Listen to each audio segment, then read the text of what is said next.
Hi friend, welcome to my channel science या IQ। और आज जो हम चैप्टर शुरू करने वाले हैं वो है क्लास 11 की ज्योग्राफी का चैप्टर नंबर 4, जिसका टाइटल है distribution of oceans and continents. Previous chapter में आपने स्टडी किया था इंटीरियर ऑफ अर्थ के बारे में। हमने पढ़ा था अर्थ की डिफरेंट लेयर्स के बारे में। आप ऑलरेडी फैमिलियर होंगे वर्ल्ड मैप के साथ। आप जानते हैं कि कंटिनेंट्स कवर करता है 29% सरफेस किसका, अर्थ का, और जो रिमाइंडर है वो किसके अंडर है, under oceanic waters. Oceanic waters 29% जो हमारा सरफेस है अर्थ का, कंटिनेंट्स उसको कवर करता है, और बाकी जो रिमाइंडर है वो हमारा जो ओशंस है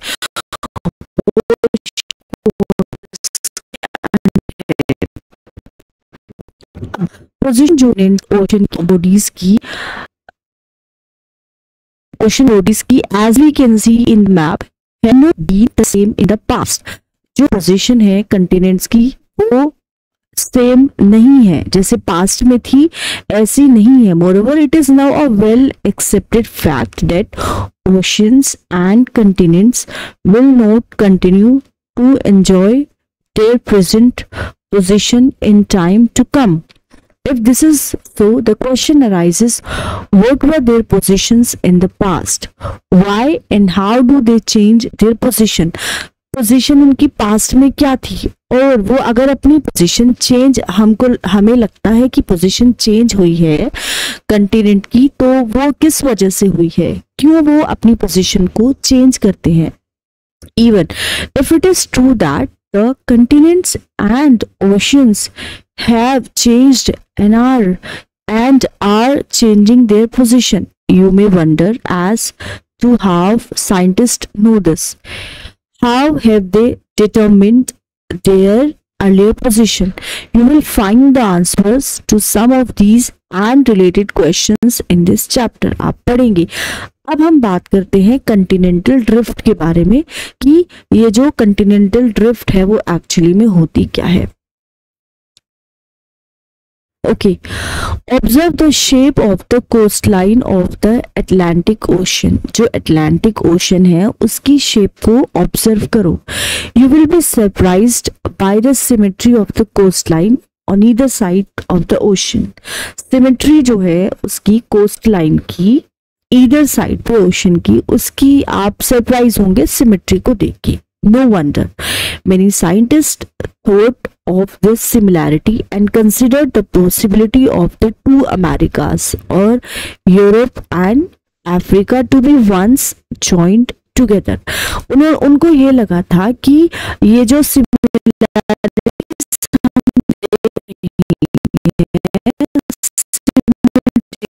कि इसका कि टू अमेरिका यूरोप एफ to be once joint together.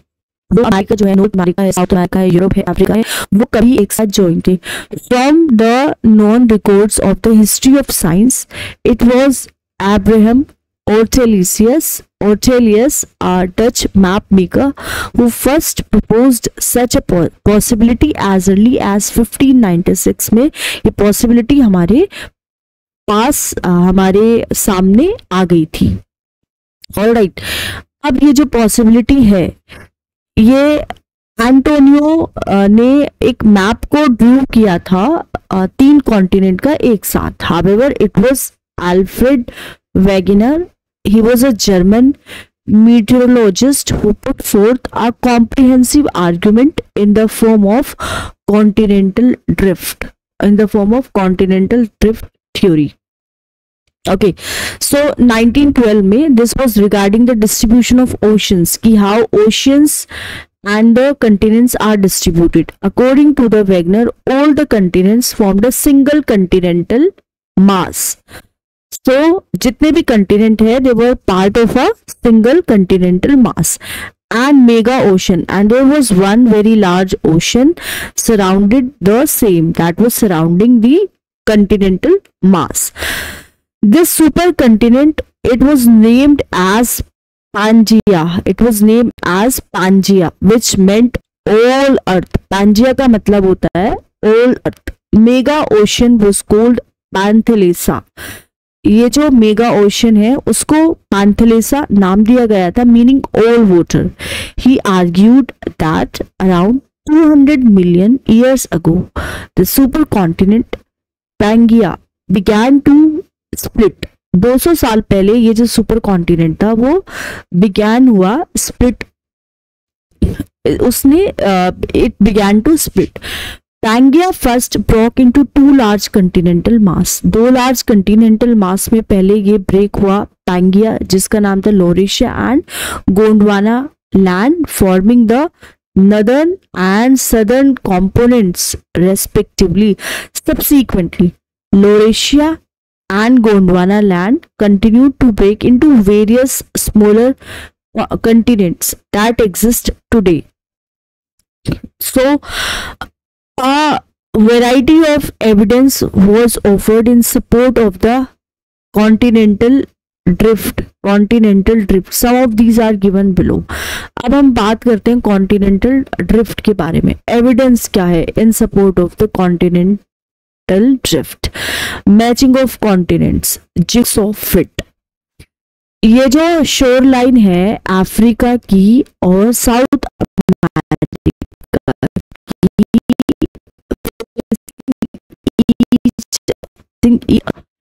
are remarkable and unmistakable match।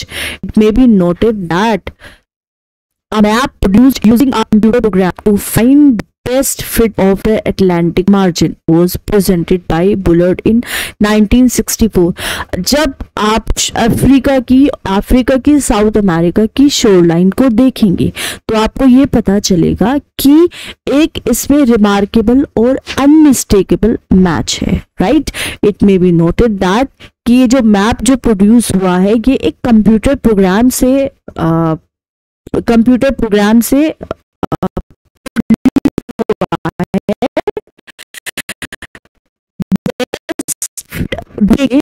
Margin ऐसा बिल्कुल भी नहीं था, बिकॉज ये बहुत ही पुराना मैप है। ये it was presented by Bird in 1964। It proved to be quite perfect। Match was tried a 1000 fathom line instead of the present shoreline।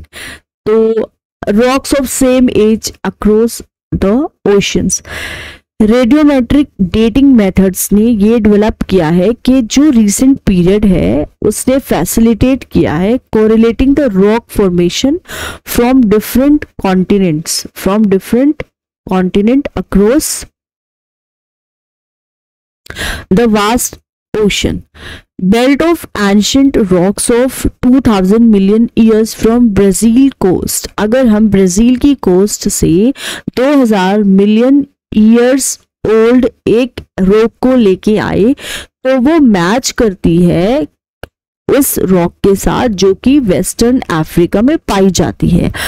Earliest marine deposits किसके कोस्ट लाइन के अलोंग? साउथ अमेरिका के along और Africa के along वो Jurassic as के time के पाए गए हैं।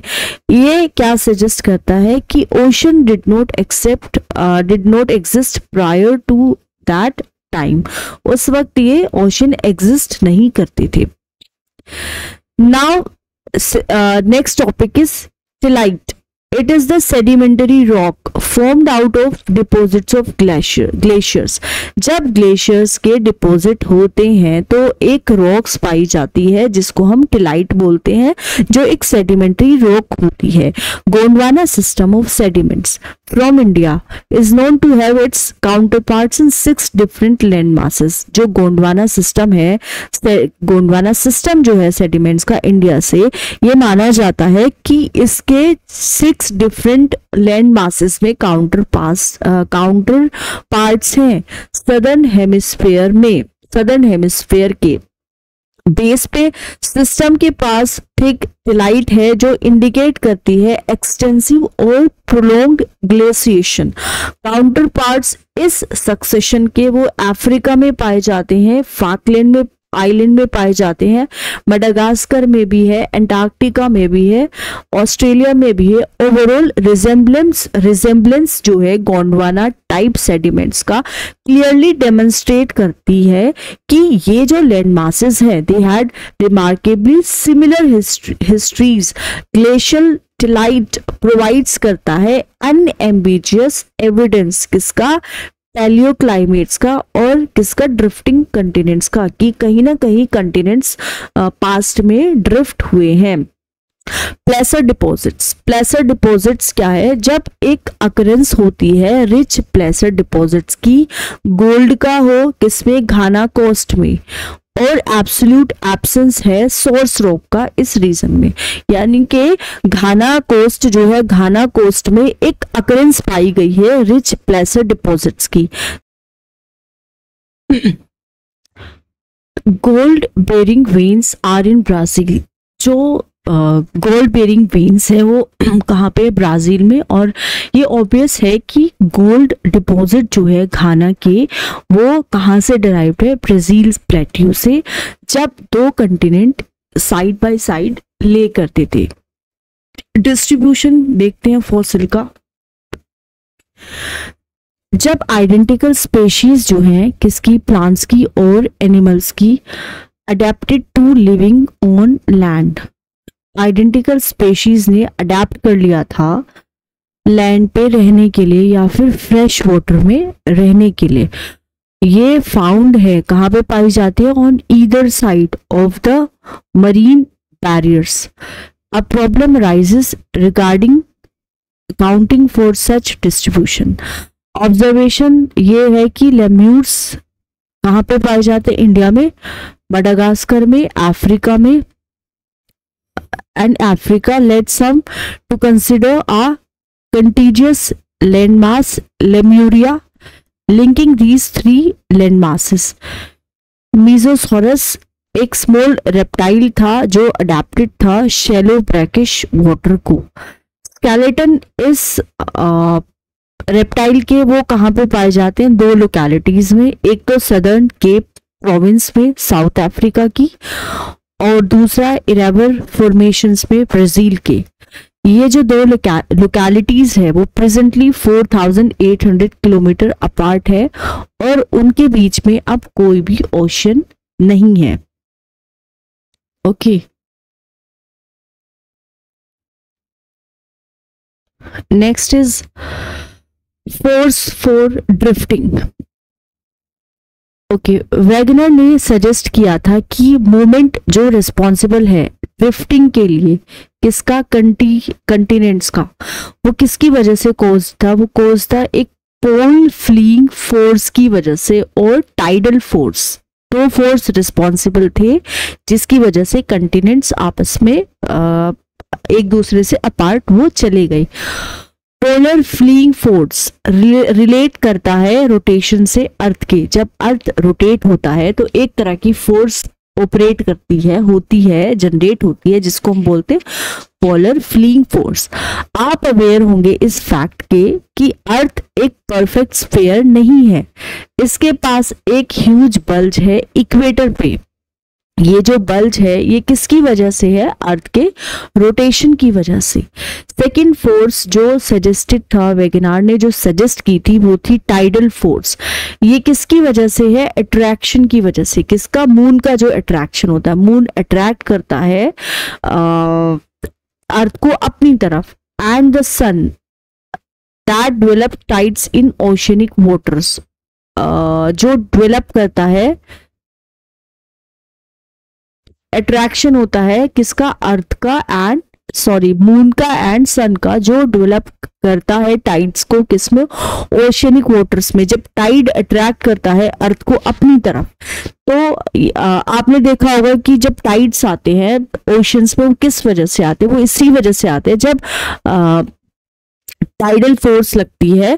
तो मून जब अट्रैक्ट करता है अर्थ को, तो एक तरह की टाइडल फोर्स एग्जिस्ट करती है उस टाइम पे, राइट, जनरेट हो जाती है। वैगनर ने ये बिलीव किया था कि ये जो फोर्सेस है would become effective when applied over many million years ago. अब ऐसा नहीं है कि अगर ये फोर्स 1 साल तक 2 साल तक ऑपरेट रहे तो इफेक्टिव होंगी, नहीं, किसी भी जो ऐसी फोर्स को ऑपरेट करने में और अपना रिजल्ट देने में मिलियन ऑफ ईयर्स लग जाते हैं। However most of scholar consider these forces to be totally inadequate. बहुत सारे स्कॉलर्स ने ये कहा कि ये जो फोर्सेस है ये इनएडिक्वेट है। ठीक है, तो अभी नेक्स्ट जो हमारा टॉपिक है वो है पोस्ट ड्रिफ्ट स्टडीज। ये हम पढ़ेंगे नेक्स्ट लेक्चर में। तब तक मैं आपसे रिक्वेस्ट करती हूँ, प्लीज आप चैनल को प्लीज लाइक कीजिए, शेयर कीजिए एंड सब्सक्राइब कीजिए। Thank you so much.